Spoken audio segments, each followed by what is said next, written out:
네, 안녕하십니까. 염승환이사입니다. 오늘 2025년 7월 11일 시장 함께 읽기 시작을 해보도록 하겠습니다.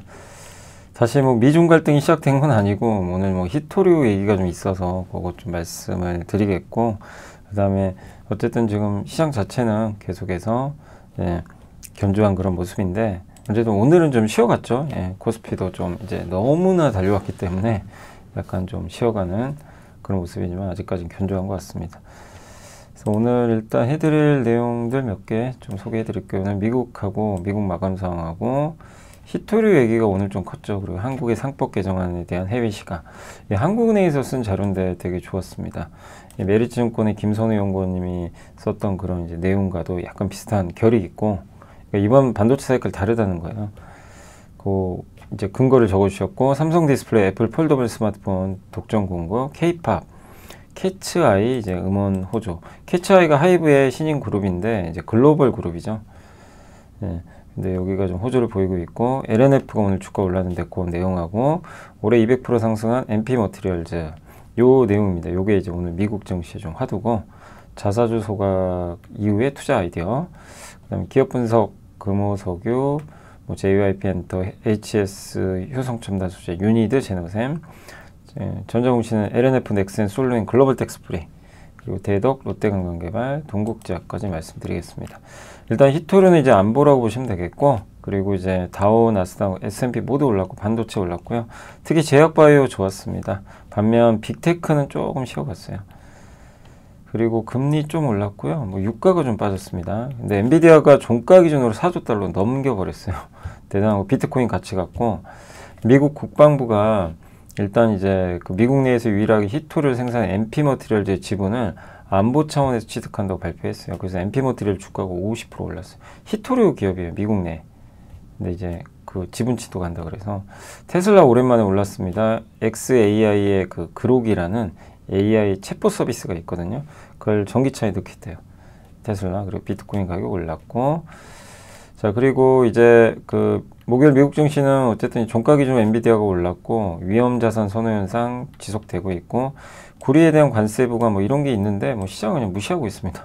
그냥 AI가 더 중요하다, 이런 지금 상황이고, 업종으로는 바이오, 자동차, 광물주 좋았고, 테슬라 반등, 엔비디아 상승. 다만 마이크로소프트, 메타, 아마존, 팔란티어, 브로드컴은 좀 쉬어갔습니다. 비트코인 좋았고요. 그 다음에 고용지표는 쏙 안 좋았어요. 왜냐하면 주간 실업수당 청구 건수는 감소해서 그건 괜찮은데 해고자가 준 거잖아요. 근데 계속 이제 해고 당한 사람이 일자리를 찾는 경우인데, 그러면 계속 청구 건수가 늘어난다는 거, 아직 일자리 못 찾았으니까 실업수당 계속 청구하는 거죠. 그러니까 해고 당하고 일자리 찾기가 지금 어려운 거예요. 지금 이거는 21년 11월 13일 이후 최고치. 그만큼 이제 미국 그 고용시장이 채용시장이 그만큼 좋지는 않다는 얘기가 되겠죠. 뱅크 오브 아메리카는 증시 상승 때문에 앞으로 인플레이션이 더 높아질 거라고 예상을 했습니다. 그러니까 관세와 증시 때문에, 증시 오르면요 포트폴리오 자문 수수료가 물가에 들어가요. PC 물가에. 그러니까 증시 좋으면 보통 이제 그게 올라가고요. 또 관세. 그래서 좀 인플레가 더 올라갈 것 같다. 그래서 금리 이게 인하가 좀 이렇게 되면 또 쉽지 않을 수도 있죠. 근데 이 부분은 좀 지켜봐야 되겠지만 물가는 여전히 좀 높을 것 같다. 이건 좋은 소식은 아니었죠. 자, 엇갈리는 테슬라 주가는 급등했습니다. 그래서 웰스파고가 테슬라에 대해서 비중 축소고요. 출하량이 좀 늘 것 같대요. 근데 이제 미국이 보조금 안 주죠. 전기차 살 때 9월 30일까지만 줘요. 그럼 사람들이 미리 사겠죠. 그래서 일시적으로 수요는 느는데 그 후가 문제예요. 4분기는 판매가 급감할 것 같다. 그래서 목표 주가를 여긴 또 되게 안 좋게 봐요. 120달러. 그러니까 이 트럼프에 대한 시각이 되게 이렇게 극과 극이라고 보시면 될 것 같아요. 한쪽은 되게 좋게 보는데 한쪽은 또 이렇게 안 좋게 또 보는 경우도 있고. 그래서 이게 엇갈리는 상황인데, 그럼에도 오늘 올랐던 이유는 그 로보택시와 AI 기대감. 그러니까 SNS 통해서 지금 텍사스에서 로보택시 서비스 시범적으로 하잖아요. 이건 샌프란시스코로 확대하고, 그 다음에 다음 주까지 테슬라 차량이 아까 말씀드린 챗GPT 같은 걸 넣어버리는 거죠. 이제 일론 머스크의 xAI라는 이제 AI 기업 이름이죠. 그래서 거기서 만든 게 그록인데, 이번에 그록 4를 공개했어요. 좀 업데이트된. 근데 이제 어쨌든 주가는 현실은 좀 아직 안 좋지만 기대는 크죠. 그러다 보니까 이게 이제 엎치락뒤치락 하고 있고. 근데 정치를 안 해야 돼요. 정치를 굳이 할 필요는 없는 것 같은데, 창당하는 거는 좀 어쨌든 좋은 건 아니지만, 그래도 오늘만큼은 또 이 테슬라가 뭔가 미래에 대한 기대감을 좀 불어넣으면서 반등했다. 이렇게 보시면 되겠고, 히토류, 여기 MP머티리얼즈에 히토류 광산이래요. 그래서 미국 국방부가 히토류 광산업체 MP머티리얼즈의 우선주 4억 달러를 매수하기로 합의를 했다고 합니다. 이게 전기차부터 첨단 군사장비 이르기까지 모든 것에 사용되는 히토류죠. 근데 이게 이번에 미중 무역권 전쟁 펼치면서 우리가 한 번 더 알았죠. 중국이 뭐 했어요? 히토류 갑자기 미국에 수출 안 해버렸죠. F-35에 들어가요. 그 전투기. 난리가 난 거죠. 그래서 트럼프 대통령이 어쨌든 이제 합의를 이끌어내려고 했고, 그래서 6개월 한시적으로 수출을 허용해 줬어요. 히토류. 그러니까 우리는 안 거예요. 아, 히토류가 안 보구나. 네. 근데 그러다 보니까 아예 미국 기업을 지분을 일부 사버렸어요. 미국 국방부가. 네. 안보의 논리가 접근되면 이건 뭐 그냥 마진이 중요한 게 아니에요. 그래서 이제 원전이나 막 전력기기나 조선이나 이런 것들이 싸진 않잖아요. 지금 밸류가. 그런데도 막 여기 안보 목적이 들어가는 거죠. 히토류 자석은 정말 중요한데, 예전에 저희 투원투게더에도 많이 올려드렸죠. 히토류는. 오늘은 아마 저희가 몰리브덴 올려드렸을 거예요. 보신 분들 계실지 모르지만 몰리브덴이란 자료 만들어서 올려드렸거든요. 그래서 예전에 뭐 신한투자에서도 몰리브덴 관련된 보고서를 쓰신 걸로 알고 있는데, 어쨌든 이제 몰리브덴도 희소 자원이고, 어떻게 보면 그 뭐죠? 중국 비중이 높기 때문에 히토류는 아니지만, 어쨌든 이런 이제 뭐 광물들 있죠. 흔히 말하는 광물에서 이렇게 안보 목적으로 쓰이는 일부 광물들 같은 경우 중국이 장악하면 미국이 견제할 수밖에 없어요. 그 중에 하나가 히토류, 이런 히토류고, MP머티리얼즈가 이제 그 사업을 하고 있고, 그래서 이번 투자는 미국과 중국과의 긴장이 지속되면서 공급망 취약성에 대한 우려가 커지고 있는 상황을 반영하고 있다. 그래서 히토류는 앞으로도 중요하고, 2023년 기준 미국 히토류 수입의 70%가 중국이거든요. 중국이 거의 다 하거든요. 그래서 미국은 이걸 줄이고 싶은데 못 줄입니다. 저는요, 개인적으로 이거 말씀드리고 싶은 게, 미국이 이거 하기 어려운 사업이에요. 어제도 말씀드렸던 것 같아요. 환경적으로 문제가 너무 심각해요. 히토류를 미국이 못할 이유가 없어요. 지금이라도 그냥 하면 됩니다. 근데 거기서 각종 오폐수라든가 환경 문제 되게 심각하거든요. 하기 쉽지 않아요, 사실. 그래서 안 하는 거였거든요. 근데 이제 하겠다는 거죠. 이걸 얼마나 잘 할지 모르지만 저는 사실 쉽지 않다. 미국이 할 수 있는 사업은 아니다. 이렇게 봅니다. 근데 어쨌든 너무 중요하니까 일단 MP머티리얼즈의 지분을 인수했고, MP머티리얼즈에 투자를 할 거고, 이제 히토류 공급망을 복원시키겠죠. 그렇게 보시면 되겠습니다. 엔비디아 좀 올랐고요. 테슬라 많이 올랐고, MP머티리얼즈 방금 설명드렸고, 이 기업이 폭등을 했습니다. 하루에 50% 올라버렸어요. AMD가 4% 매수 의견으로 상향조. AMD가 요즘에 가면 삼성이 같이 가죠. 오늘 삼성 좋았죠. 그죠? 왜 AMD에 들어가거든요, 삼성이. 델타항공은 생각보다 이제 올해 수익점만 밝다고 하면서 급등했고 11%. 에스테이로도 화장품 회사죠. 뱅크 오브 아메리카가 투자 의견을 올렸습니다. 맥도날드도 1.83% 일단 이제 그 상승하면서, 골드만삭스가 이제 투자 의견을 상향 조정하면서 좋았다라고 보시면 될 것 같습니다. 자, 그리고 이제 주요 이슈들 한번 좀 설명해 드릴게요. 한국의 그 상법 개정안 통과에 대한 해외 시각인데, 7월 3일 이제 국회에서 여야 합의로 이사 충실 확대 등을 골자로 하는 상법 개정안이 통과됐죠. 그래서 여기에 대한 이제 국제금융센터에서 그 해외 그것들을 다 정리를 해 주신 거예요. 그래서 상법 개정은 한국의 기업 지배구조 개혁에 있어 중요한 이정표다. 이렇게 좀 적어 주셨고, 3% 룰 개정은 지배주주의 권한을 더욱, 그러니까 대주주가 주총에서 뭔가 의사결정을 할 때 3%밖에 못 하는 거예요. 내가 50% 갖고 있는데 3%로 묶여요. 소액주주 힘이 엄청 세지는 거죠. 그 다음에 MT 뉴스와이어는 이사의 충실 의무 대상 확대 등을 담은 상법 개정안 통과와 함께, 이게 배당소득세까지 이제 검토 중이니까 굉장히 파괴적이죠. 이거 아마 하반기 할 거예요. 아니, 그 가을경에 논의할 것 같고. 그래서 그런 내용은 뉴욕타임즈도 정치적 안정회복, 주주 친화적 개혁 약속, 그리고 기대 효과, 그 구조적 저평가 해소될 것 같다. 다만 이제 일각에선 이거 기대 이미 반영됐다. 이렇게 좀 평가절하하는 시각도 있습니다. 노무라는 코리아 디스카운트를 재평가는 중대한 변화다. 그래서 밸류가 올라간다. 그래서 한국 증시의 기술적 과연 양상 이런 게 있어서 조정은 언제든 나와요. 그러니까 여러분들이 이건 염두에 두세요. 영원히 오를 수 없어요. 언젠가 급락장 한번 옵니다. 그게 언제인지 모르잖아요. 근데 과열이 됐건 뭐가 됐건 간에 트럼프가 흔들건 간에 한번 올 텐데 그때 이제 놀라실 필요는 없다는 거예요. 아프더라도. 예, 어쩔 수 없어요. 그런 건 이제 한번 견뎌내야 되는 구간인데 그럴 때 사란 얘기예요. 여기 노무라는 그럴 때 사야 된다. 예, 그런 얘기를 하는 거고 피델리티는 지금 PBR이 1배 정도밖에 안 되니까 일본보다 훨씬 낫다. 일본이 1.4배니까 우리가 1.05배 정도 될 거예요. 그 다음에 이게 뭐죠? R 인베스터 저도 처음 보는 쪽에서 A 인베스터인 것 같은데 뭐 R일 수도 있고요. 예. A 인베스터가 있죠. 예.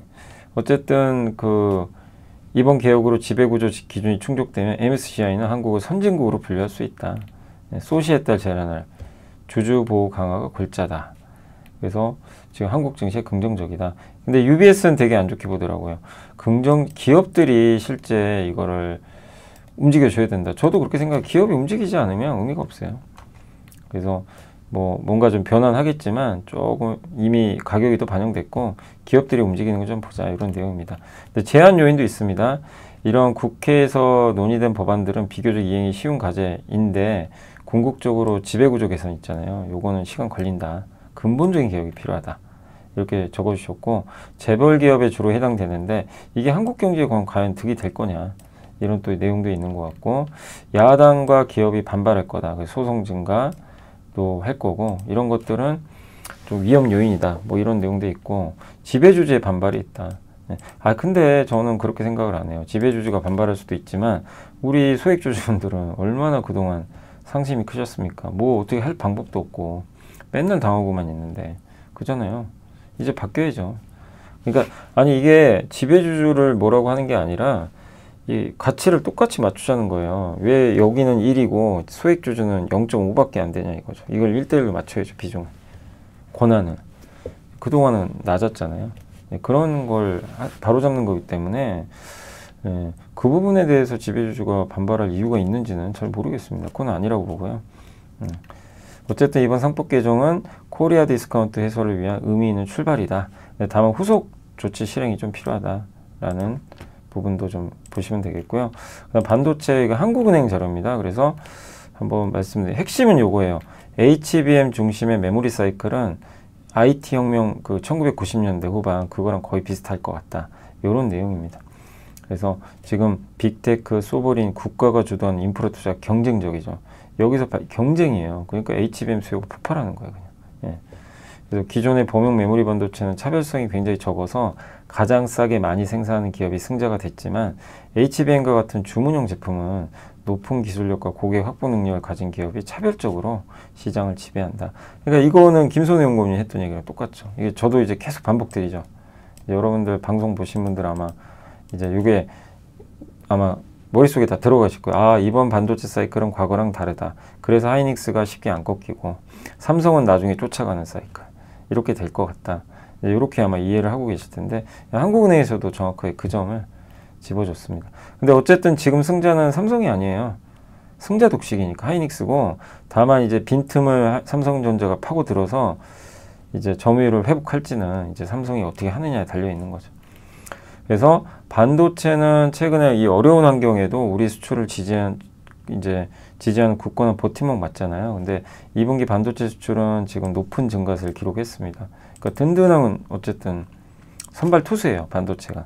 근데 확장기가 지속되지만 근데 이제 우려가 있어요. 지금 이제 우리나라 애널리스트 분들 중에도 있죠. 곧 수축기로 접어든다. 보수적으로 보는 분들이 계세요. 왜? 과거의 경기 순환 주기를 보면 이제 반도체 꺾일 것 같거든요. 수축기. 예, 피크아웃까지 될 것 같은 거예요. 그래서 보면 이게 과거 반도체 사이클인데 46개월입니다. IT. 이때가 이제 그 가장 IT 혁명이 일어났던 이제 그런 주기인데 그때 보시면 이 IT 사이클이 일어나고 뭐 인터넷 막 깔고 막 그럴 때 있잖아요. 그때 정말 엄청났죠. 그래서 그 후로 뭐 PC 수요도 더 늘고 막 이러면서 이게 46개월 이어집니다. 정말 셌죠. 네. 그리고 나서 무너졌다가 다시 이때 이제 아이폰, 이때 이제 스마트폰 있죠. 스마트폰이 이제 촉발하는 사이클. 이제 금융위기 끝나고 또 돈 풀고 막 이러면서 그 사이. 여긴 좀 짧아요. 21개월. 예, 여기. 이때 이제 아이폰 출시되고 그때 이제 글로벌 경기 막 안 좋다가 어쨌든 그때 이제 막 경기 좋아지면서 했던 거고, 또 여기 이제 스마트폰 대중화 시기죠. 여기도 기기 21개월. 기기 중심으로 갔을 때는 짧아요. 사이클의 상승이. 그죠? 상승 사이클이 이게 길지가 않아요. 오히려 하락 사이클이 더 길어요. 근데 클라우드 서버 이때 아마존부터 구글이 막 클라우드 할 때 그때 엄청 지출 많이 할 때 이때 33개월짜리는 이때 삼성전자가 주도주였죠. 이때 33개월 갔다가 또 무너졌다가 코로나 때 한번 기억나시죠? 이때 뭐였죠? 노트북. 이땐 PC죠. PC. 사람들이 PC 엄청 살 때. 집에 이제 밖에 못 나가니까. 그래서 23개월. 그리고 무너졌다가 다시 AI 사이클. 지금 27개월째거든요. 그러니까 이제 이 과거 평균을 보면 대충 왔어요. 이때만 좀 생소하죠. 46개월이니까.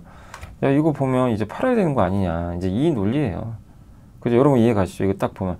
이 밑에 있는 이제 내용들, 이제 그런 내용을 다 여기 그래프만 보시면 다 적용이 됩니다.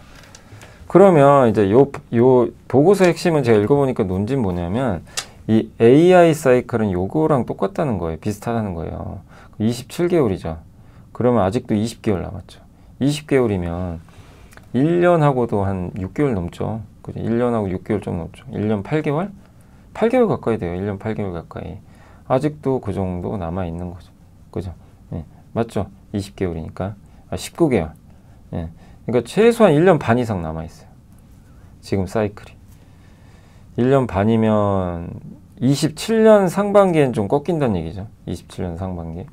그러면 이제 주가는 먼저 선행하니까 내년 하반기부터는 주가가 안 좋아질 수도 있어요. 그죠? 6개월 선행하니까. 그러면 내년 상반기까지는 걱정할 게 없는 거죠.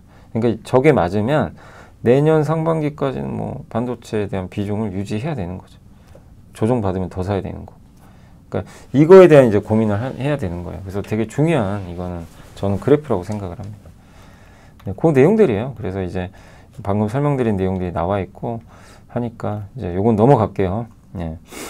그래서 그 내용을 한번 설명을 해드렸고, 규모의 경제가 중요했고, 호황기후 수요가 둔화되면 뭐 공급이 늘어. 그러니까 이거죠.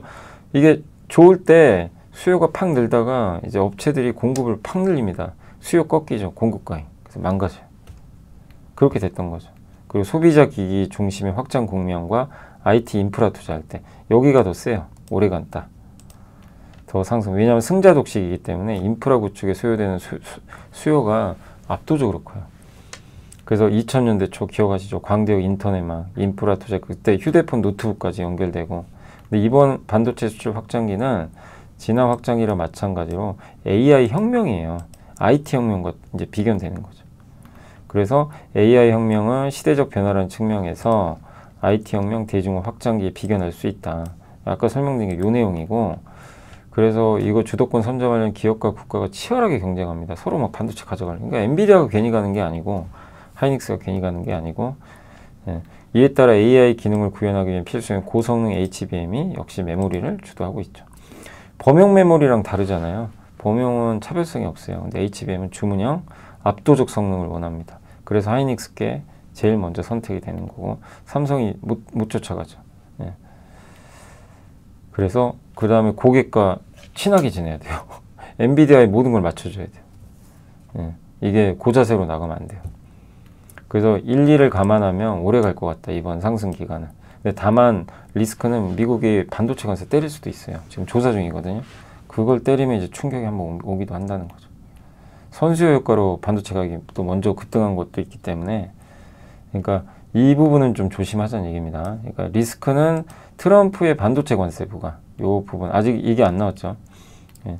그 중국의 부상, 이거는 항상 두렵죠. 중국의 경쟁. 근데 중국을 아직은 저는 뭐 너무 걱정할 필요는 없다고 일단 좀 생각하고 있는 이유가 뭐냐면, 결국 이제 중국 같은 경우는 어쨌든 지금 CXMT가 경쟁력은 떨어지는 건 맞아요. DDR4까지는 했지만 HBM 쉽지 않습니다. 아니 삼성도 지금 엔비디아 못 놓고 있는데, 그래서 너무 중국을 지금 걱정할 필요 없는데 장기적으로는 걱정은 돼요. 장기적으로. 예. 계속 추격은 하니까. 이게 중국 CSMT가 마이크론 턱밑까지 쫓아왔어요. 점유율이 무섭거든요. 근데 이제 DDR4는 끝났기 때문에 사실상 조금 이제 약간 우려는 진정될 것 같고요. 마이크론의 점유율 18%에 육박하는 뭐 이런 시장 균열을 내버린 거죠.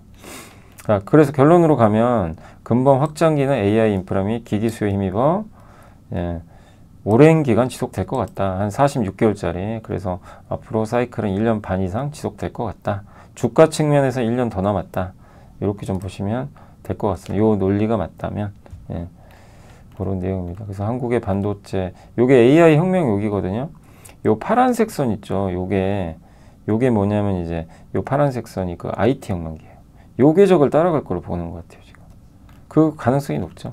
그리고 HBM 매출 전망은 계속 올라가고요. 그래서 실제 AI 혁명과 우리 반도체 수출의 향방은 AI 주도권을 둘러싼 미중 간 경쟁의 전개 양상, 우리 반도체 산업이 그간 지켜온 경쟁력 유지에 달려있다라고 보시면 되겠습니다. 자, 그래서 이제 한국은행 자료까지 좀 말씀을 해드렸고, 자, 그리고 7월 14일은 이건 월요일날 할게요. 7월 11일. 11일. 자, 삼성 디스플레이가 애플 폴더블 스마트폰 패널 독점 공급한다고 이렇게 이제 그 뉴스가 떴어요. 그래서 정원석 연구원님 이제 애플 폴더블 폰이 이렇게 나오겠죠. 지금 이건 제가 챗GPT한테 한번 그려달라고 한 건데, 자, 삼성 디스플레이가 애플의 폴더블 요 스마트폰용 OLED 펜 2년간 독점 공급하는 권한을. 근데 사실은 이 폴더블 폰을 하는 회사가 삼성이니까 이 가능성은 좀 있어요. OLED 패널은 또 이 스마트폰 폴더블 쪽은 좀 다르니까. 그래서 아마 요거는 가능성이 좀 높다 이렇게 보고 있고, 아마 3천만 대 정도 생산이 가능할 거로 보고 있습니다. 그래서 폴더블 아이폰 출시를 시작으로 이제는 아이폰과 아이패드 라인업까지 늘어나는데, 이걸 이제 COE라 그러죠. 어제 아니군요. 전자공시에서 이제 내일 맞아요. 내일 그 함께 배우기에 전자공시에 이제 올라가는데, 거기 이제 사례 중에 덕산 네오룩스 사례가 있어서, 맞아요. 그거 설명하다가 제가 어제 한 줄 알고, 근데 그건 좀 수정하겠습니다. 어쨌든 그 COE라고 요 기술이 이제 기존의 평광판 대신에 컬러 필터 넣는 거예요. 얇게 들어가요. 그래서 여기 나와 있죠. COE는 기존 OLED가 일반적으로 눈부심 현상이 생긴대요. 안에 금속 때문에, 이 반사광 때문에. 그래서 그걸 방지하려고 위에다가 이제 평광판을 붙여요. 그러면 그게 눈부심이 덜 하거든요. 근데 이 평광판을 넣는 순간 화질이 안 좋아져요. 이게 화면 밝기가 떨어져요. 그 다음에 전력 소모도 있고 두꺼워지고. 그래서 그걸 좀 대체해보자 해서 만든 게 COE입니다. COE는 평광 필름을 없애고요. 거기다가 뭘 넣냐면 컬러 필터 넣어요. 그래서 얇게 되고 소비 전력 줄이고 빛이 엄청 밝아져요. 근데 그걸 하기 위해서 이제 옆에 블랙 PDL을 넣어야 된대요. 빛 반사가 나오거든요. 일반적인 PDL이 있거든요. 그 COE 옆에다 PDL 넣으면 빛 반사 때문에, 빛 반사 이 억제 성능 높이려면 불투명한 걸 블랙 PDL 넣어야 된다. 그래서 이 블랙 PDL 만드는 게 덕산 네오룩스고, 그래서 COE 공정이 앞으로 대세가 되고, 지금 앞으로 애플 아이폰까지도 확장될 텐데 여기엔 블랙 PDL이 들어가야 되는 거죠. 가격도 부담스럽지 않대요. COE 관련 공정 비용이 전체 스마트폰 OLED 제조 비용이 한 3%밖에 안 되니까 뭐 가격적인 부담도 좀 크지 않다라고 보시면 되겠습니다. 그래서 이제 삼성 디스플레이는 어쨌든 이제 21년부터 갤럭시 Z 폴드 시리즈에 COE 기술을 적용하며 상용할 선도 있고, 중국도 이제 도입을 하고 있고, 여기에 이제 애플까지 내년에 드디어 들어가게 됩니다. 그래서 애플의 첫 폴더블 스마트폰의 디스플레이 면적이 아이폰의 2.8배거든요. 그래서 아마 아이폰 기준으로 5,600만 대 효과가 생긴대요. 굉장히 큰 면적이죠. 근데 최근에 또 한 가지 이슈가 OLED 패널 업체들한테 고강도 단가 인하를 요구하고 있다는 루머가 있대요. 근데 아임증권에서 파악한 바로는 그건 사실이 아닌 것 같다. 한 10% 단가를 인하시켜버리면 삼성과 LG가 지금 모바일 영업이익률이 10에서 15% 수준인데 이건 현실성이 너무 떨어지는 것 같다. 이렇게 좀 내용을 언급을 했습니다. 그래서 삼성 디스플레이 미세 크랙 문제는 일시적 공정상 문제로, 또 이게 크랙이 발생했다는 얘기도 있었대요. 그러니까 삼성 디스플레이가 깨지면서. 근데 이거 다 문제 해결됐다고 또 하니까. 그러니까 뭐 너무 우려할 필요는 없는 거죠. 그런 루머들이 좀 몇 개 있었나 봐요. 이제 애플이 단가 인하 요구했다. 삼성 디스플레이 패널에 문제 있었다. 근데 뭐 그 부분은 좀 해결이 된 것 같고요. 그 다음에 중국 BOE는 아직은 지금 들어가기 좀 쉽지 않은 거죠. 예, 본격적인 제품 공급은. 그래서 예, 덕산 네오룩스를 좀 긍정적으로 보자는 그런 내용입니다. 요새 좀 덕산이 좀 빠졌다가 오늘 좀 올라왔죠. 그래서 이런 이슈들이 좀 있었다라고 생각하시면 좋겠습니다. 자, 엔터는 이제 캐츠아이라는 하이브 소속의 이제 그 아이돌 그룹인데 이제 다 아마 제가 알기로는 외국인들로 글로벌 그룹으로 구성한 걸로 알고 있어요. 그래서 이번에 2집 나왔는데 2집이 히트치고 있어요. 빌보드 4위까지 갔습니다. 스포티파이 월간 청취자 수는 2182만 명. 거의 BTS급의 지금 블랙핑크를 넘겨버리고 있고요. 인기가 좀 대단하게 올라왔고, 단독 콘서트는 진짜 어려운 거잖아요. 인기가 있어야 하는 거거든요.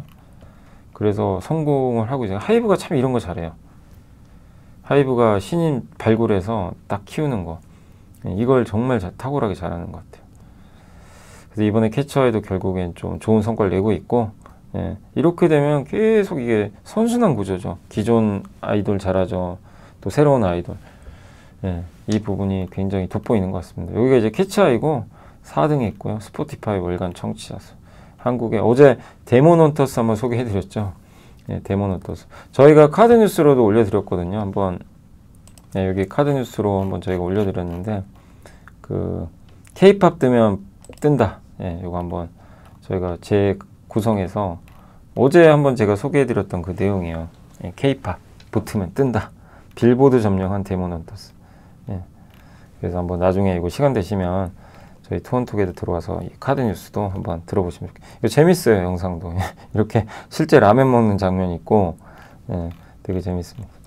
그러니까 이 데몬헌터스도 한번 보시면 좋을 것 같아요. 예, 이제 넷플릭스 통해서. 아무튼 그렇고, 예, 그래서 우리나라의 지금 이 엔터의 가치는 여전히 좋고 선순환 구조도 잘 이어지고 있다라고 봐야 될 것 같습니다. 오늘 이제 2차 전지 상당히 좋았는데요. 오늘 이제 뉴스가 나왔던 게 LNF가 그 이제 SK온하고 북미 지역의 LFP 배터리용 양극재 공급이 업무 협약을 체결했다고 하더라고요. 이제 이런 이제 소식이 들리면서 오늘 주가가 급등해 버렸죠. 그래서 지금 대세는 LFP인데 우리는 못했죠, 한국은. 근데 이제 뒤늦었지만 중국을 이제 맹추격하려는 어떤 준비를 이제 끝내놨습니다. 그래서 LNF는 이제 대구 쪽에 양극재 생산시설 건립할 예정이고, 이번 SK온과의 MOU 양해각서 체결 포함해서 지난 5월 달에 또 보도가 된 게 있거든요. 국내 배터리 제조사랑 예, MOU까지 최소 2곳 이상. 아마 여기는 LG엔솔 아닌가 싶긴 하거든요. 예, 그래서 비중국산 LFP 준비하는 업체들 가운데서 가장 빠르고, 그러니까 중국이 절대적인데 이거를 이제 공급망을 깨겠다는 거죠. 이것도 비슷해요. 여러분도 한번 생각해보세요. 아까 MP 머티리얼즈. 중국이 장악한 히토류를 미국이 자국에서 자국 산업 키우려고 지분 투자한 거랑 LNF도 마찬가지죠. 뭐 정부가 투자한 건 아닌데 LFP 배터리는 중국이 다 장악했거든요. 예, 그런 상황에서 이제 비중국산을 선호하는 미국은 중국 거 쓰고 싶진 않고, 한국은 준비가 안 돼 있고 딜레마죠. 근데 이제 한국이 준비를 끝내고 가려고 하죠. 한국 걸 쓰려고 하겠죠.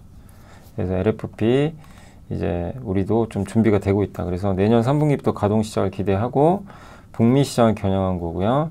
이제 ESS 시장 커지는 거 아시죠? 주로 LFP는 ESS에 들어가요. 예, 물론 뭐 전기차에도 들어가겠지만. 그래서 LFP 배터리 점유율이 ESS에서 21년도엔 49 정도였는데 지금요 91까지 올라왔어요. 그냥 다 LFP가 ESS 다 쓴다고 보시면 돼요. 그 다음에 중국 점유율도 미국 내에서 87이나 돼요. 이거 안 쓰고 싶거든요, 미국은. 그래서 이제 관세를 때려버렸는데, 그때 관세가 155.9, 지금은 낮아졌으니까 40.9인데 그래도 높죠. 향후에 대중 상호 관세 확정되면 더 상승할 수도 있다. 한마디로 한국 업체들한테 유리한 거고, 전기차용 LFP도 북미 수요 증가가 기대되는 게 이제 세금 감면이 없거든요. 그래서 보조금 안 주니까 저가 전기차 수요가 늘겠죠. 그래서 저가 전기차도 되게 중요해요. 거기엔 LFP가 좋아요. 예, 그래서 투트랙으로 가는 거죠. 저가는 LFP, 약간 중고가는 이제 중형 이상급은 아마 NCM이 좋죠. 예, 그래서 NCM으로 가고 아마 이렇게 나눠서 될 텐데, 그래서 우리나라 배터리 회사들도 무조건 LFP 해야 돼요. 예, 그 한 축이 있는데 그걸 포기하면 안 되죠. ESS까지 있으니까. 근데 너무 늦었지만 이제는 준비가 돼가고 있다. 그런 점에서 정말 2차전지한테도, 그러니까 지금 오늘 뭐 2차전지 분위기 요즘에 좋은데 2차전지가 단순 상승보다는, 그러니까 이게 많이 빠져서 이제 오릅니다, 이게 아니에요. 지금 분위기 자체는 이런 좋은 뉴스들이 또 나와요. 그래서 좀 의미가 있는 거죠. 그래서 LNF를 최선호주로 꼽아주셨고, 미국에서 그 다음에 양산 준비와 고객업화 제일 빠르고, 테슬라 비중이 또 높잖아요. 제일 우리나라 기업 중에 80%가 돼요, 테슬라 비중. 그래서 좀 기대를 해보자는 그런 내용인 것 같습니다. 네. 그 다음에 히토류, 아까 이제 MP 머티리얼즈 요거 좀 말씀드렸는데, 하이난 연구원님이 그 의미를 다시 한번 재해석해 주셨어요. 국방부가 인수를 했고 한국의 히토류 관련 기업은 사실 거의 없죠. 예. 그래서 그 현재 주식시장 이해하는 핵심은 두 가지인데, 미국과 중국의 패권 전쟁과 그로 인한 공급 망자리, 국내의 자본시장 기업, 이건 이제 상법 개정이죠. 그 다음 한 가지가 미중 패권 전쟁에서 그로 인한 수혜. 요게 대표적인 게 조선, 방산, 원전 막 이런 기업들이죠. 근데 이제 여기에 히토류고 광물 자원도, 예, 이렇게 들어가는 거죠. 구리에 대한 관세 때리는 거, 뭐 이런 부분도 연결을 할 수가 있겠죠. 그래서 이전까지는 그냥 행정명령이나 이런 정도였는데 아예 그냥 회사 지분을 인수한 건 되게 다른 문제가 되는 거죠. 그래서 여기서 두 가지 시사점이 있어요. 첫 번째, 관세 전쟁 별로 우려할 필요 없다. 왜냐하면 공급망의 약점이 드러났어요, 히토류 때문에. 그런 상황에서 미국이 또 중국을 공격적으로 관세 때리고 이건 쉽지 않다, 이렇게 보는 것 같습니다. 왜냐면 미국이 피해보거든요. 중국은 알아요. 미국이 히토류에 대한 공포를 갖고 있구나. 그래, 우리 건드려. 또 히토류 수출 금지. 그래서 이제 관세 전쟁이 더 심각해지지는 않을 것 같다, 이런 내용이고, 정부가 이제 할 역할이 중요해지고 있다. 예. 통상 우리가 국방부와 관련된 건 방산주 생각하잖아요. 당연히 무기니까. 이제 그렇게만 보면 안 된다는 거예요. 군사 무기만을 얘기하는 게 아니라 이런 안보, 광물을 봐야 된다는 거죠. 광물 쪽. 그래서 그때 구리 얘기도 해드렸던 거고, 요즘에 몰리브덴도 한번 저희가 이제 잠깐만요. 자료를 이제 또 따로 하나 만든 게 있으니까 잠시만요. 몰리브덴은 어디 갔나요? 여기. 요것도 한번 읽어보세요. 공급 부족해진 몰리브덴. 예. 몰리브덴은 이제 요런 데 쓰이고, 예전에 한번 설명을 해드렸어요, 사실. 예. 그래서 여기도 대부분 그 중국이 다 장악을 하고 있어요. 중국이 한 40%, 여기 38%, 미국도 있고. 예. 그러니까 약간 이제 여기도 안보 논리가 적용할 수 있겠죠. 예. 중국이 생산량 기준으로는 42%가 됩니다. 그런 이제 몰리브덴 부분도 다 이제 연결 지어서 한번 이게 사고를 확장하시면 더 좋을 것 같습니다. 지식이 복리로 쌓이는 투자 정보, 믿음 가는 투자 정보 파트너 투원투게더 오픈. 투원투게더란 LS증권에서 제공하는 서비스로 투자자들에게 다양한 정보를 빠르고 정확하게 전달하고 모든 투자자의 성공 투자를 함께 하기 위한 투자 정보 컨텐츠 서비스입니다. 투원투게더는 투원 HTS, 투원 MTS, 사용하는 매체 어디에서나 접속이 가능합니다. 투원투게더 어떤 컨텐츠를 제공할까요? 해외 이슈는 미국 시장 마감 시황, 해외 수급, 해외 증시 일정, 해외 뉴스 등 주식시장 흐름 파악을 위한 해외 시황과 이슈들을 알려드립니다. 시장 읽기는 주요 뉴스 요약, 뉴스 해설, 뉴스 연계 종목 등 주요 뉴스에 대한 빠른 요약과 관련 이슈에 대한 정보를 알려드립니다. 종목 톡톡은 수급 특징주에 대한 분석과 투자 아이디어, 실적 속보 등 종목에 대한 다양한 정보를 알려드립니다. 보고서장은 리서치센터에서 발행하는 보고서, 모닝미팅, 공시, 그리고 증권사별 종목에 대한 요약 정보를 알려드립니다. 주식 배우기는 함께 배우기, 투자 상식 등 투자자들이 알아야 할 전문 지식과 투자 칼럼 및 자료에 대한 정보를 알려드립니다. 투원투게더와 함께 성공 투자를 만들어 보세요. 그리고 저희 이제 시황 한번, 요거는 이제 제가 그래프만 따왔는데 자사주 소각 이후의 투자 아이디어인데, 신한투자증권의 이제 강진영 연구원님이 지속적으로 증가하는 주식 공급은 지수 제약 요인이다, 이렇게 좀 되어 있고, 주식시장 자금 유입에도 주식수도 가파르게 좀 증가하고 있다라는 내용인데, 이게 우리나라의 현실이잖아요. 주식수가 이렇게 늘어났습니다. 보시면. 예. 근데 여기는 미국이에요. 미국은 주식수가 안 늘어났어요. 지난 20년 동안, 2000년 이후로. 이 차이가 너무 컸죠. 아니, 공급이 느는데 가격이 어떻게 오르겠어요. 그죠? 요게 기억하시죠? 22년, 1년, 여기 맞죠? 21년, 22년도에 공급이 엄청 늘어났어요. 이때 LG엔솔 때문에 그렇죠. 크래프톤. 유상제도 그때 또 많았어요. 하필. 네, 근데 지금은요. 이게 자사주 소각이거든요. 어때요? 많죠. 자사주 소각이. 네, 지금 몇 년 만이면 거의 10년 만에 최고예요. 소각은 되는데 공급이 이제 주는 거죠. 그러면 주가는 오르게 돼 있어요. 그래서 지금 주가 오르는 거예요. 이 이유 때문에. 한국이 강한 이유 중에 하나가 이 그래프에 다 설명이 돼 있습니다. 사실. 그리고 이제 개인은 얼마나 사줄 수 있는가. 이거 되게 자료가 흥미로워가지고 뭐냐면 SK증권에 분석해 봤더니 그 여러분들 다 이제 포함해서 개인들의 초과 저축이 100조 원 이상 누적됐대요. 지금 100조 원 이상 된 걸로 좀 추정을 하고 있는데 가계 자산에서 가장 많이 증가하는 것은 현금과 예금이고요. 네. 그러니까 저렇게 100조 원 이상 예금을 했는데 그러니까 이 누적이 됐는데 저축을 근데 가계 자산에서 그럼 뭐가 제일 늘었냐? 현금하고 예금 여전히 안전한 거. 예. 근데 이 돈이 주식으로 간다는 거예요. 그러니까 우리나라 사람들은 요즘에 어쨌든 주식 투자 많이들 하시지만 1,400만 명까지 늘어났지만 한국 증시에 대해서 장기 투자하는 분들은 별로 없어요. 힘들죠. 한국 증시가 성과도 안 좋고 맨날 뭐 왔다 갔다 하고 미국과는 다른 환경이고 그리고 우선순위 부동산이고요. 그리고 예금이 더 중요합니다. 예. 한국은 그렇게 돼 있어요. 이 시스템 자체가 가계 자산의 구조가 주식은 맨 뒷전이에요. 근데 이제 이재명 대통령이 이걸 앞으로 보내버리겠다고 지금 하는 거죠. 근데 그런다고 간다는 보장 없는데 근데 저는 간 것 같아요. 지금 분위기상으로. 정부가 좀 밀어붙이잖아요. 주식 사라고.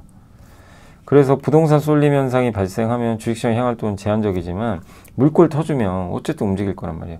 가상자산도 시총이 크거든요. 100조 국내만. 이 돈도 역시 주식시장 쪽으로 우리나라 국내 쪽으로 돌릴 수도 있는 돈들이에요. 근데 만약에 가상자산이 커지면 이것도 역시 뭐 주식시장에는 돈이 안 들어가는 요인 중에 하나가 되겠죠. 거기다가 결국엔 서학개미 분들은 대부분 미국만 하시죠. 서학개미 분들의 특징이 뭐냐면 명확해요. 미국 기업하고 ETF만 해요. 예, 그렇게 됩니다. 그리고 테크 업종에 80%가 집중되어 있습니다. 뭐 엔비디아, 테슬라, 애플, 아마존. 예. 장기 투자보다는 레버리지를 또 선호하시고. 그러니까 단기 투자 업종은 테크 업종, ETF, 미국 기업만 선호하고. 예. 예. 이런 이제 경향들이 상당히 좀 강하다. 그리고 미국 주식은 어쨌든 급 나갈 때 사면 수익 난다는 믿음이 되게 강해지고 있죠. 실패한 적은 없어요, 사실. 어떻게 보면. 근데 굳이 한국을 왜 사냐 이거예요. 환율? 환율 뭐 신경 안 쓴다는 그런 내용들도 있더라고요. 환율? 그게 우선순위 아니다. 뭐 돈 벌어주는데 환율 손해 뭐 괜찮다. 근데 이 미국 주식을 국내가 이겨야 될 거 아니에요. 그러려면 장기적으로 한국이 미국을 올해는 지금 미국을 압도하죠. 한국이. 이걸 몇 년 보여줘야 돼요. 계속.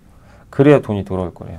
그래서 미국 돈이 미국에 투자하는 돈이 200조나 돼요. 지금 우리나라 개인 투자분들이 미국에 투자한 자금이 200조입니다.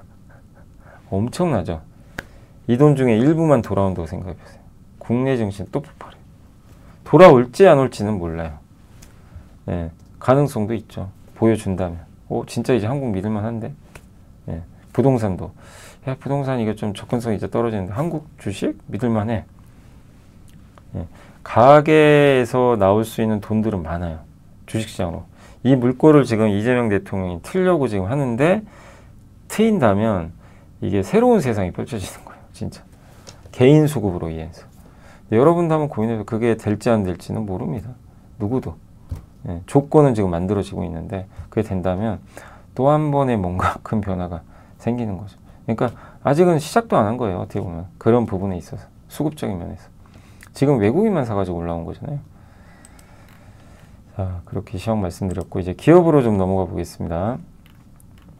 여기 이제 금호석유는 저희 당사의 정경희 연구원님이 그 다음에 2분기 이게 실적은 별로 좀 기대할 게 없는 것 같더라고요. 그래서 원재료 변동성도 있고 수요도 약하고 라텍스도 작년 하반기에 미리 좀 구매한 물량들이 있어서 상반기 좀 안 좋았고 페놀 유도체도 영업이익 비슷한 것 같고 EPDM은 고무예요.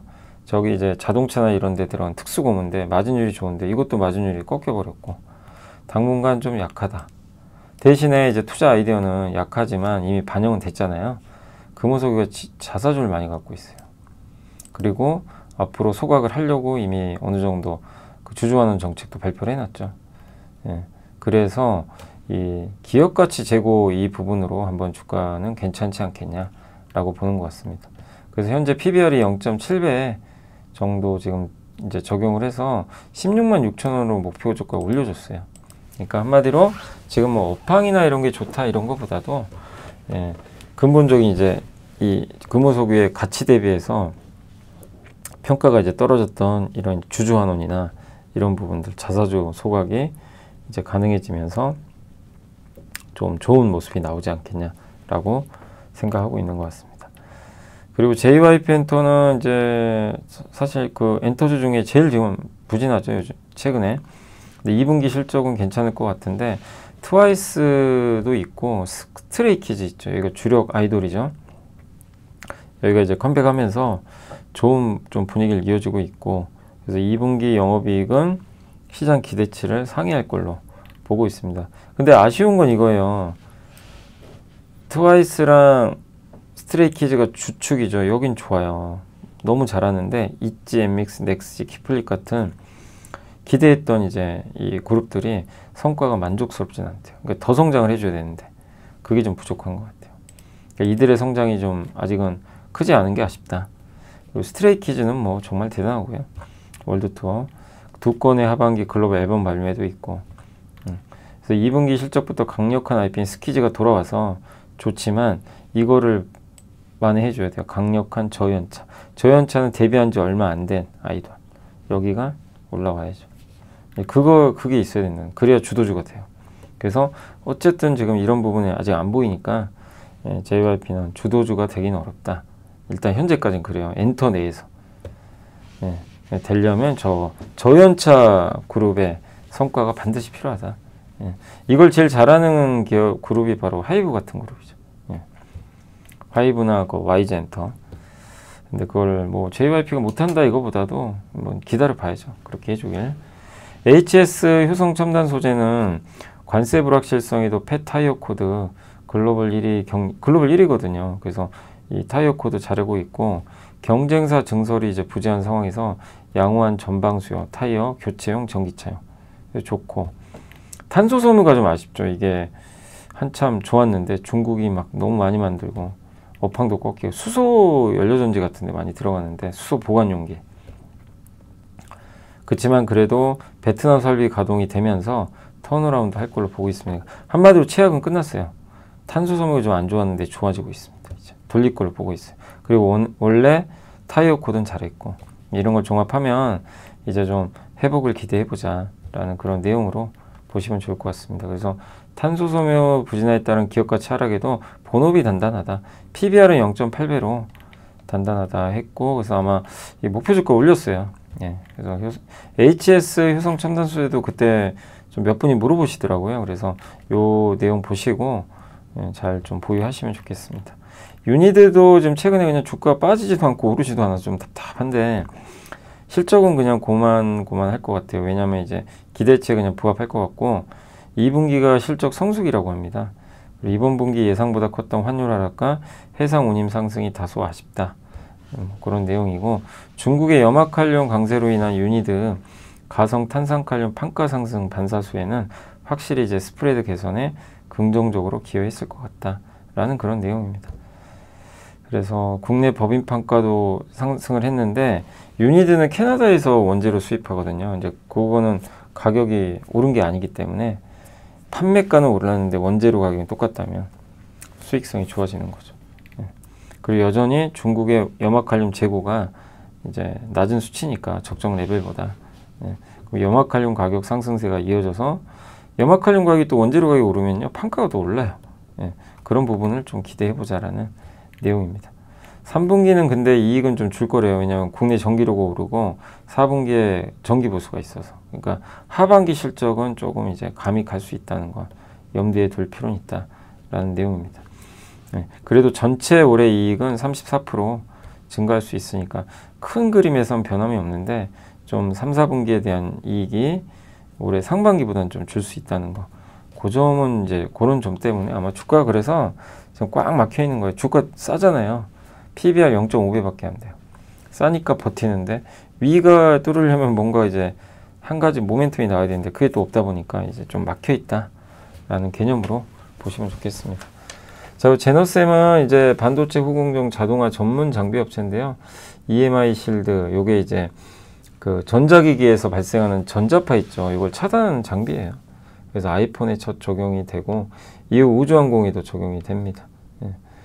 그래서 요거 한미반도체랑도 약간 경쟁하죠. 소우 싱귤레이션 장비는 한마디로 칩을 잘라주는 거예요. 잘라서 포장까지 해주는, 한 번에 다 해주는 그 장비입니다.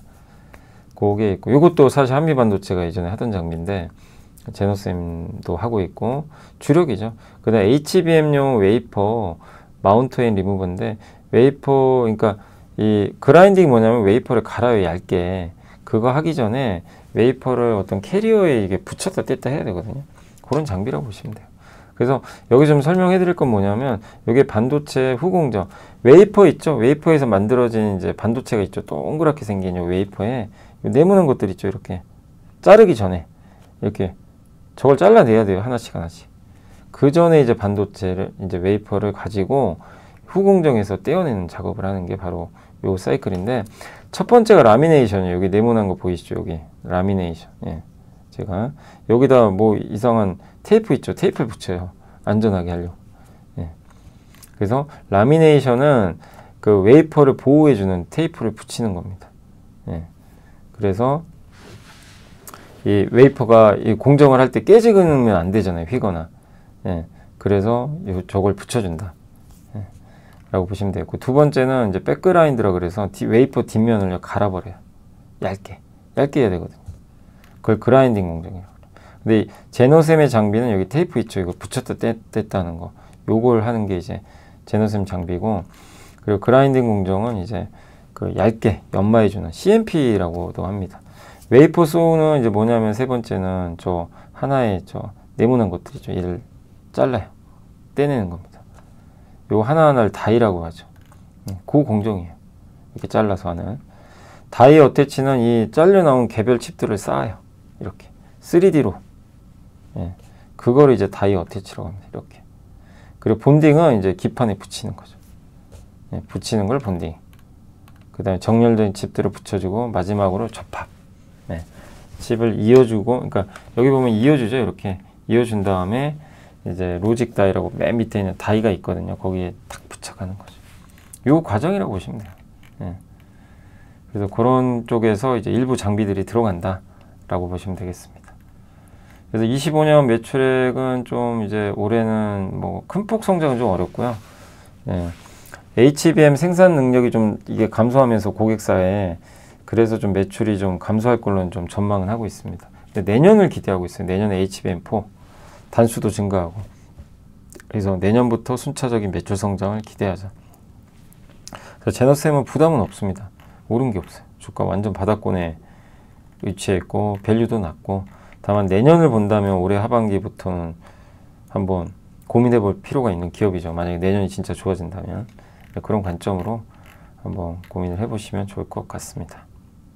자, 그리고 오늘 좀 공시가 되게 많아가지고 이제 보고서는 다 했고요. 공시가 VIP 자산운용이 공시를 쏟아버렸어요. 그래서 소개해드릴게요. 일단 먼저 오늘 그 사실 LNF가 좋았지만 LNF가 어제 공시가 또 있었어요. LNF가 LFP를 만들어요. 회사를. 네, 여기 보시면 LFP 양극화 물질 생산 및 판매하는 회사를 만듭니다. 2천억 100% 자회사고, 그래서 이거 해서 이제 여기 진출하는 거예요. 그래서 국내 대표 양극재 기업이고 LFP 사업을 이제 선언한 거죠. 그래서 총 3,365억 원 투자를 한다고 합니다. 그래서 중국이 시장을 장악했지만 여기 이제 미국, 아까 설명드린 대로 이제 미국은 중국 배터리를 원치 않기 때문에, 그래서 LG엔솔도 지금 만들거든요. 예, ESS용 LFP 배터리. 그래서 한국 기업들이 본격적으로 진출하고 여기에서 양극재 쪽에서 LNF가 큰 역할을 할 것 같다.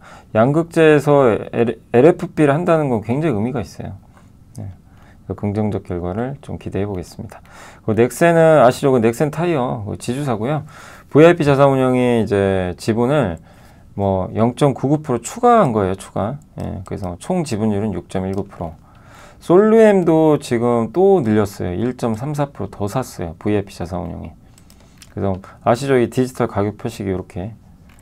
예, 그래서 글로벌 2위고 저런 이제 가격을 표시하는데 독일계 저가형 슈퍼마켓 체인 알디가 요새 미국도 진출했거든요. 잘 나가는 이제 슈퍼 체인인데 여기에도 공급을 한다고 합니다. 프랑스에도 있고. 예. 그래서 알디가 핵심인데 하드 디스카운트 스토어라는 별명이 있대요. 여기가 초저가 전략. 예. 그래서 상품 구성도 최소화하고 자체 브랜드 제품 중심으로 해서 운영해서 비용을 절감하고 가격 경쟁력을 확보한다. 매장당 약 1,500개 핵심 상품만 취급한다. 이렇게 보시면 되겠고 경쟁 업체보다 훨씬 적죠.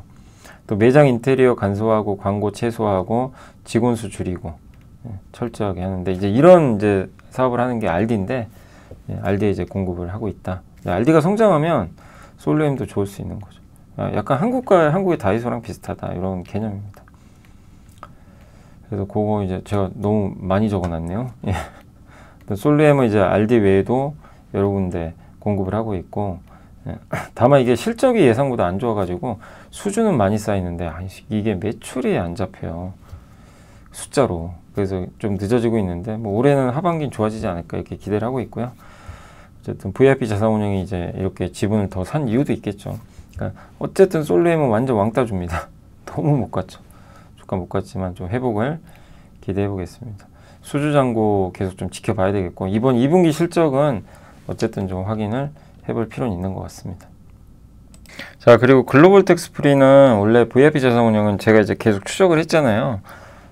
지분을 늘렸다가 좀 줄였었어요, 그동안. 근데 다시 또 3% 사버렸어요. 다시 늘렸죠. 그러니까 이렇게 뭐 자산운용사도 팔면 그냥 끝은 아니고 팔았다 다시 사기도 하고 그렇게 매매를 하는 것 같더라고요. 그래서 뭐 글로벌 텍스프리는 더 이상 얘기는 안 할게요. 워낙 예전에 많이 소개를 해드려서 다시 늘렸고 대덕은 대덕전자 있죠? 대덕전자. 거기 지주사입니다. VIP 자산운용이 예전에 취득했던 한번 소개해드렸고 이번에 또 추가 취득했는데 대덕전자 와이솔 지분 갖고 있고 배당 수익률이 꽤 높아요. 그래서 지금 배당 5.95% 정도 될 것 같아요. 작년과 배당을 똑같이 주면 주식 소각 결정도 했어요. 순연금이 시총보다 훨씬 많아요. 이제 이런 기업들이 지금 밸류업에서 각광을 받을 수 있는 거죠. 그리고 자회사 대덕전자 와이솔도 올해는 좀 실적이 턴어라운드 좀 안 좋았었는데 턴어라운드 할 걸로 보이고요. 롯데관광개발도 또 늘렸어요. 1.60%. 뭐 더 얘기는 안 하겠습니다. 워낙 많이 올라서 VIP 자산운용이 추가로 취득했다. 동국제약이 좀 의외죠. 동국제약을 VIP 자산운용이 갖고 있었나? 네, 갖고 있고요. 1.49%를 더 샀습니다. 오랜만에 지금 취득한 것 같아요. 그래서 마데카솔하고 인사돌 같은 거 그런 이제 의약품 약국에 가면 파는 그거를 만들고 전문 의약품도 있어요. 조영제, 항암제, 전신마취제. 헬스케어는 화장품으로 유명하죠. 그 홈쇼핑에서 많이 파는 센텔리안 이사. 마데카 프라임이라는 의료기기, 피부 미용 집에서 하는 그 헬스케어 사업이 이제 핵심인데 여기 비중이 35.3%까지 늘어났고 최근 5년간 연평균 한 20% 가까이 성장했고 역성장은 없어요. 꾸준히 성장합니다. 주가는 잘 안 가는데 어쨌든 성장하고 있어요. 화장품 매출도 계속 좋죠. 작년 1분기에 438, 올해 1분기가 571억. 좋은 성과를 계속 내주고 있고요. 이렇게 지금 이게 화장품 매출액이거든요. 여기 보시면 꾸준히 오르죠. 2018년에 500억에서 2100억까지. 그 뷰티 디바이스 마데카 프라임 매출액도 2023년 200억. 성장폭이 엄청 폭발적인 건 아니지만 점진적으로 늘어나고 있고 계량신약 유레스코정을 올해 4분기부터 판매 시작할 예정인데 전립선 이제 비대증 치료제래요. 그래서 이게 아마 내년에 동국제약 성장을 이끌지 않겠냐 이렇게도 보는 것 같습니다. 그래서 한번 이거는 주주분들은 유레스코정을 좀 한번 기억을 하시면 좋을 것 같아요. 올해 4분기에 나온다고 합니다. 리본 화장품도 작년 10월에 인수했거든요. ODM사고요. 예, 요걸 인수해서 이제 화장품 사업을 하니까 시너지 효과를 노리는 것 같습니다. 그래서 요게 이제 기존의 그 동국제약이 정말 역성장 없이 계속 달려왔죠. 정말 대단한 성장입니다. 근데 주가가 안 갑니다. 주가만 좀 답답한 것 같아요. 그래서 오늘 일단 다 설명을 해드렸습니다. 동국제약이 이게 참 보시면 솔루엠하고 이렇게 보면 요새 좀 올랐네요. 그래도 좀 올랐는데 참 못 갔죠. 그죠? 되게 못 갔어요. 아직도. 그래서 여전히 주가는 좀 밑에 있고, 뭐 솔루임도 마찬가지죠. 예. 최근에 좀 올라서 그렇지 주가는 아직까지는. 근데 이제 이런 기업들이 실적을 좀 더 보여준다면 뭐 나아지지 않겠냐 이렇게 생각하고 있습니다. 자, 그래서 오늘 이제 전달해드릴 내용은 다 말씀드렸고, 오늘 일단 이제 시황 마무리 좀 할게요. 오늘 외국인은 팔았고 개인은 샀고 지수는 좀 빠졌습니다. 반면 코스닥은 분위기가 괜찮았던 것 같습니다. 그리고 섹터로 한번 갈까요? 오늘은 이제 그 플라스틱 관련된 기업에 좀 주가 좋았고요. 느로모픽 반도체, 전자결제, 낸드 관련, PSK가 웬일입니까? 오랜만에, 그죠? 오늘은 그렇게 좀 못 갔는데 소부장 기업들 오늘 좋았습니다. 그리고 증권주 오늘, LS증권 1등이네요. 웬일인가요? 오늘 왜 올라간지는 저는 전혀 모르겠습니다. 근데 우리 회사도 자사주 많은 건 알고 계시죠? 한 9% 갖고 있어요. 예. 웬일입니까? 우리 회사가. 예. 그리고 손해보험, 하나손해보험, 도시가스, 리튬주 오늘 2차전지 좋았어요. 포스코퓨체 좋았고, 시스템 반도체도 좋았고요. 그러니까 2차전지란 반도체가 고르게 갔네요. HBM도 오늘도 이오테크니스 또 갔습니다. PSK홀딩스도 조금씩 올라오고, 삼성전자 좋았고요. 태양광도 오늘 저번에 한번 설명드렸잖아요. 갑자기 중국에서 폴리시콘 가격이 상한가 같다. 중국이 이제 구조조정하면서 감산할 것 같고, 또 국내에서도 어쨌든 지금 정부는 태양광이나 풍력을 좋아하는 정부거든요. 그죠? 신재생 에너지. 민주당이 원래 전통적으로 신재생 에너지 쪽이니까 그런 쪽에 대한 지원도 많이 있을 것 같고, 이런 게 아마 맞물려 가지고 오늘 정말 오랜만에 오시아홀딩스가 이렇게 급등한 것 같습니다. 그리고 해운주에선 이제 HMM 좋았고요. HMM은 아마 자사주 매입을 소각을 할 것 같은데, 그때 한 이제 애널리스트 분께서 공개 매수할 수도 있다, 뭐 그런 얘기도 있으셨죠. 그게 진짜로 될지 모르지만 봐야 될 것 같고요.